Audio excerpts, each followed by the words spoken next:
Okay, so first, can you please introduce yourself for the audience? Hi, my name is Scott Plaskett. I'm the founder of the Trinamyk Fantasy Adventure Role Playing System.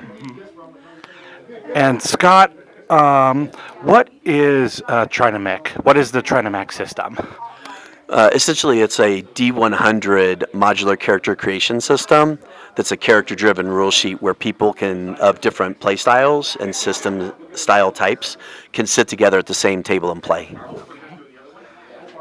So, what was the inspiration or the idea to create the Trinamyk system? Well, coming from other role playing systems, I found that they were too limiting in the way a person could create a character. And it was too difficult to come up with the concepts that I really liked. And so, as I went to become a game master, I started to play with that myself, and then it evolved into my own full blown system. Mhm. So, this D100 style of system, you know, that's speaking only from experience. That seems like a unique selling point. So, why use the D100 style of dice to center Trinamac around? Well, when coming up with the modular character creation system, the D100 allowed for more variation and possibilities when combining things together in a unique way. And so it allowed it, in a sense, to some degree, a few more mechanics to add to and variation. So let's get into some of the details. So can you go into maybe just a little more in depth about how this modular D100 system uh, aids in the variety and the modularity of Trinamac? Sure. So each class is kind of like adjective or descriptive noun style based in a way that other systems haven't done. And so then what a person does is they read a short description of each class to see if that's something like, and they're grouped in different ways, either being casters, utility players, or resource allocation specific, right? And so when doing the system, you have a choice of one of seven base classes that set up this basic framework for a character. Like hit points, two hit, basic armor, weapons, etc. And then you choose two of 53 other mechanically based secondary classes that are also role play stylized. So you can further define this concept of what you want to create. And ultimately, when you look at that, the combinations create over 9,000 combinations. There's a Dragon Ball Z joke to be made in there, but this is not the place. But yeah, it's interesting that you mentioned these seven base classes, and I looked into your website. You have so seven traits, you have the seven classes as you mentioned, and you also have reported 53 secondary classes that you can use to experiment with from a player perspective. Can you maybe like walk us through a quick character concept, like the standard fantasy knight? What would somebody of that archetype look like? Did you say a fantasy knight? Yes. So my first question back to you would be as well, is a crusader a knight or is that different? And are we strictly talking like a melee knight? Yes. Let's stick with a crusader knight, and yes, this person would be strictly melee based. Oh, strictly melee based. Okay. So for instance, a player could start off taking a style of character class as a base that's tough, and that would be higher hit points, higher armor base, right? And so, or they could choose a more weapon based and movement oriented knight crusader, and that would be the crafty class. So there's your first choice to start to decide, well, I want to go this way versus that way. With the secondary classes, we can begin to look at a few of the different ones and say, well, would you rather play an eliminator? And an eliminator would focus on the same target. So basically, you want to, like, in a sense, get into a knight that duels. However, I have a separate duelist, and the duelist ends up playing out better with like parry weapons, parry shields, etc., and getting to attack counterattack back to a character. So we start to look at like what are the different combinations and style of play, or we could say a Knight Crusader that's the leader and he's a strategist, and then he's better at supporting the group of how they should do combat in certain ways to get in bonus and boons. So that's a few of the options. One last one that kind of falls along with a Crusader being more religious oriented and almost a protector, if you will, where you could choose a defender class, and now you do better at protecting your allies, like offering them your shield defense, being able to sacrifice your body in front of them. So this is how we have mechanics that stylize this role play concept of the character you want to create of the 53. Yeah, you presented me just two options through the base class, and then I believe I have four or five through the secondary classes. So there is an extreme amount of complexity. Doing more research in your website, you've further modularized even the armor and the weapon types. Like the armor can be piecemeal, a half, or full, and you also defined your weapon damage categories as brutal, exotic, or a tinkerer damage type. Why those choices, and what do they mean? So with the weapon, there was also the fourth, which is the standard style of play.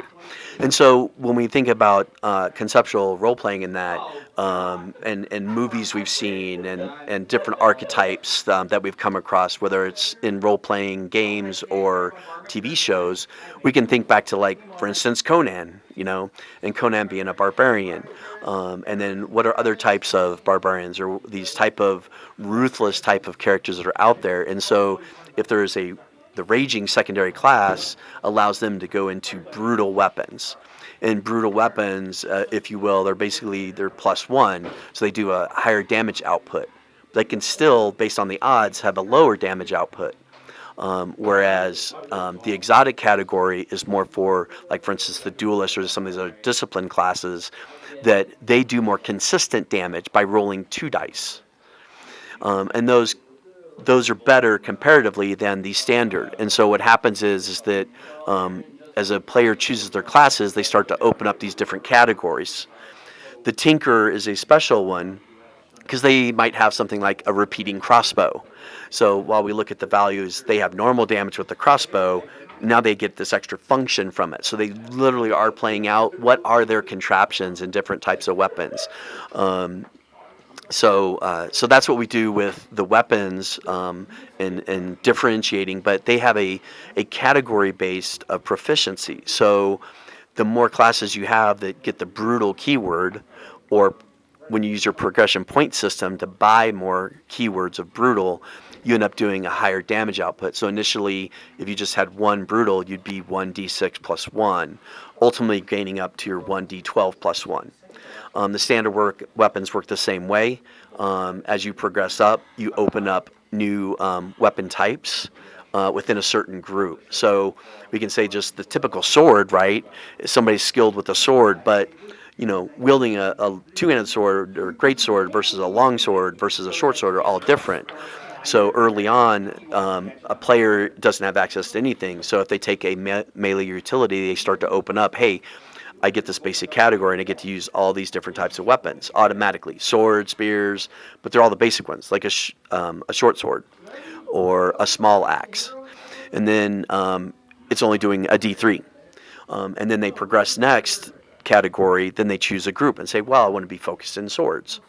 And so now they can choose the long sword, and that sword is doing a D6.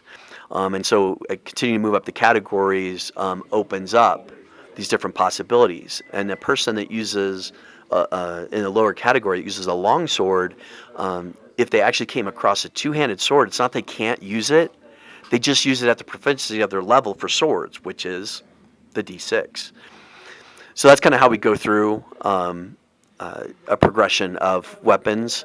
And then with armor, its modularity is also unique because while I have piece for body armor, it is piece, it is half, and it is full. And we also look at how it was made. So we can have a lot of different types and possibilities by its components and by how much of it you wear. And ultimately, this creates a number-based armor class defense, because in most systems, wearing leather armor Conan the Barbarian is wearing a leather waistcloth. Yeah. How is that the same as a rogue that wears full base leather? And so, so these variations start to create a different amount of defense that each armor offers. That is also category based to progress up to bigger, better armors. And so also with this, we have the option of including durability with armor, or eliminating it, or using damage mitigation. If someone wants to choose that, hey, sometimes the armor just defends against and deflects a blow and doesn't matter, and then sometimes actually an attack actually hits, but metal armor actually mitigates more damage than padded armor, and soft armor does. So again, that's optional if somebody wants to use it. But the modular armor system creates this all through a formula, so you don't have to figure anything out. They're already pre-listed in the book, a number of them, but there are more that somebody could create if they wanted to. So this actually really gives a mechanical basis and function to our role-playing style and concept of character. And character concepts are truly important. And I'm actually in an RPG where character goals are important, and that's something that Trinamyk has also leaned into as part of character creation. Again, referring back to your website, you've listed many different kinds of player goals or desires, such as building societies or creating powerful militaries. How would I lost my place? That's okay. How do these, bigger scale goals, integrate with a possible Trinamyk campaign? So if we think about a lot of the systems are out there, and what happens with as players progress and go through their levels, the power dynamics really begin to shift about how powerful a character is versus another powerful entity. In some cases, this turns into, well, basically who gets the first advantage, and that's pretty much it. The more important thing, though, is to look at is like, because most systems actually dictate what you get at certain levels, you actually play and the group usually disbands or campaign stops before able to get somewhere. And so by having these different what I call pursuits to powers, like having your own stronghold and army, or having a mystical site of power that has 3 to 5 creatures that draw to you. What happens is that as well as with the class system I have, structure being so hybrid and modular to create different concepts and pull different mechanics together, we have these end goal pursuits that actually allow to play out against BBEGs when there's only 2 or 3 player characters, or potentially even one.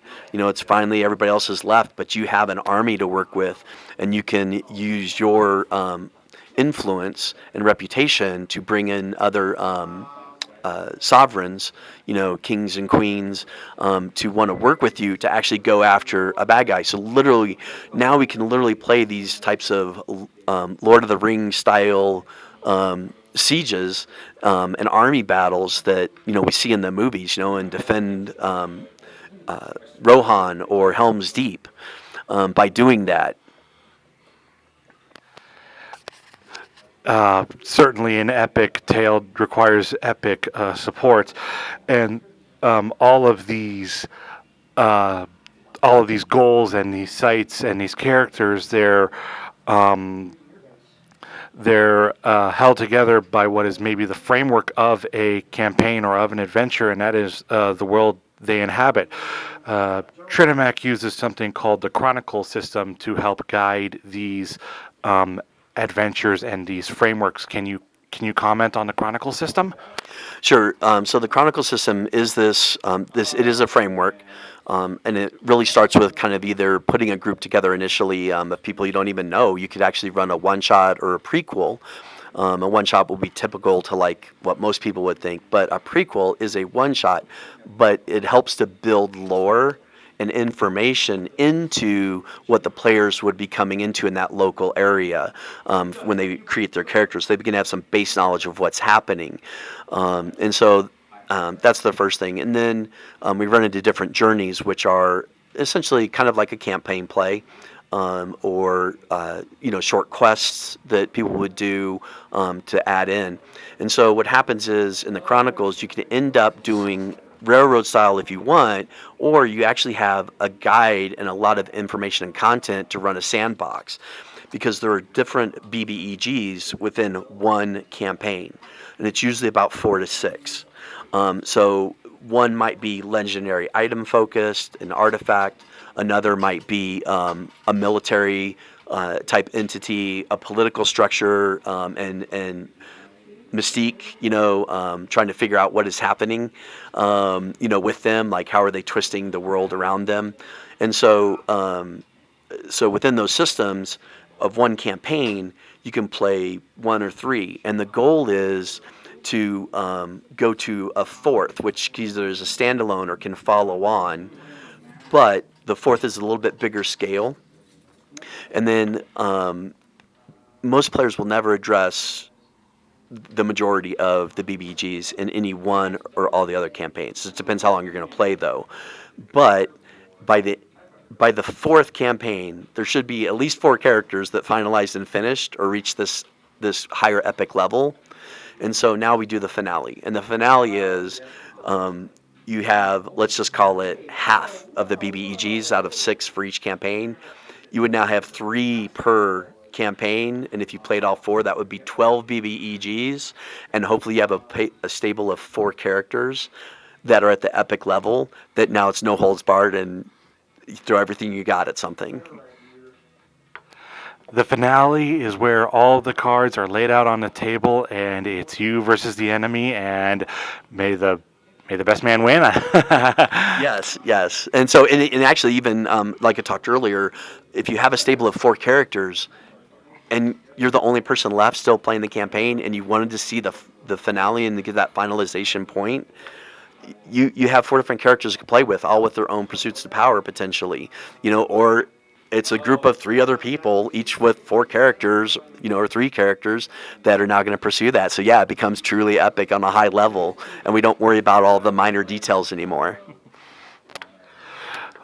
With so much modularity, and as you explained earlier, 9,000 possible combinations, it sounds like there is so much uniqueness to Trinamyk. Is there any content for the system already open to the public?